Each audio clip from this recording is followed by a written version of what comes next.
Hi, I'm Zamino with the 2Checkout e-commerce academy, and today we will take a look at account takeover. The most prevalent form of e-commerce fraud is account takeover fraud, where a criminal illegally accesses and controls another user's personal accounts online. Account takeover fraud is often abbreviated as ATO and is also known as identity theft. In 2013, ATO affected over 13 million buyers and was at the heart of the most publicized and costly e-commerce scams that victimized customers of Target and Neiman Marcus. Whereas virtually all major banks have modernized their fraud prevention measures, e-retailers have lagged behind and are now the low-hanging fruit for cybercriminals. Which e-retailers are susceptible? New Data Security states that any company that has a user account or a membership system is at risk for account takeover fraud. Meanwhile, perpetuating ATO can be as simple as browsing to a website's login page and trying different permutations of characters until the fraudster lucks into a valid username and password combo in what is known as a brute force attack. We'll take you through the critical steps you must take to protect yourself and your buyers in just a minute, but first let's take a look at the different types of ATO to watch out for. Man in the email scam. Last December, 3 Seattle businesses were compromised by what is being referred to as a man in the email scam. The fraudsters managed to use email to impersonate other businesses, then convinced the victim businesses to direct legitimate payments to a bank account controlled by the criminals. The FBI reports that the fraudsters managed to withdraw significant funds before the scam became known, totaling losses approaching $1.65 million. Value extraction. This type of ATO is most similar to bank fraud, where hackers look for an account with a large value or balance and make a purchase to wipe it clean. Gaming accounts that contain high-value virtual items are increasingly the target of these attacks. Direct usage. You've probably received an email or seen a Facebook post from a friend that seems just a little too eager to get you to click a link to an unrecognized URL.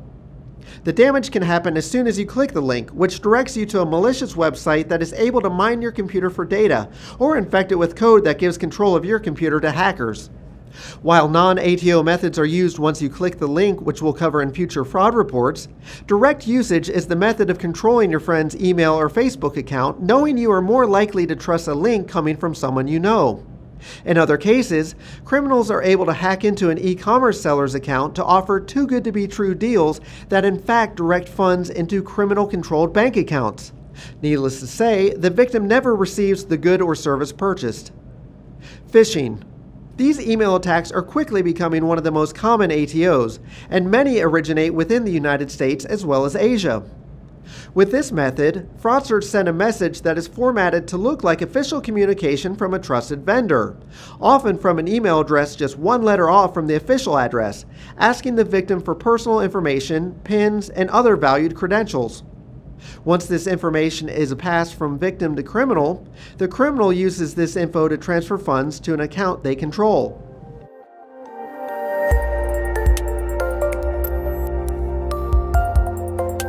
E-commerce can be a catch-22 for sellers. By giving shoppers more ways to purchase online, sellers are also creating more opportunities for hackers. Although the customer comes first, all businesses must acknowledge that the customer, trustworthy or not, can also be the company's weakest link. Whether by choice or lack of awareness, customers and users often don't take the proper security measures of their own volition. Therefore, use a third-party verification system. This is a must to protect credit card transactions. Install a 3D secure system, also known as Verified by Visa or MasterCard Secure Code. This is a third-party verification check that asks the customer to enter a passcode before any purchase. It acts much like the UK's chip and PIN number for online transactions. Monitor single session activity. A web session, for our purposes today, is essentially the activity associated with a single web user, and patterns can often be detected when examining this activity over time. Sharp deviations from this pattern can be indicative of ATO. For example, a Twitter account whose owner logs in on average a handful of times a month during the daytime from domestic IP addresses should be flagged if it suddenly starts blasting dozens of tweets from foreign IP addresses at 4 a.m. with links to a newly registered URL. While this could be legitimate activity, it has a relatively higher probability of being a case of ATO and should therefore be examined with greater scrutiny. Monitor cross-section activity. The cost to cybercriminals of breaching an e-commerce site's security measures is often vastly greater than the value that can be extracted from any one account. Therefore, many user accounts are often targeted simultaneously before the breach can be detected and patched. Monitoring cross-section activity is the practice of detecting unusual patterns in behavior across multiple user accounts. For example, an e-commerce site that suddenly has dozens of pending orders from multiple buyers switched to the same shipping address should be on high alert. Communicate. When a buyer requests a change of password, require the user to click a link or enter a code sent to a verified email address. While a criminal may have compromised the buyer's account on your site, it is less likely the criminal also has access to that email account.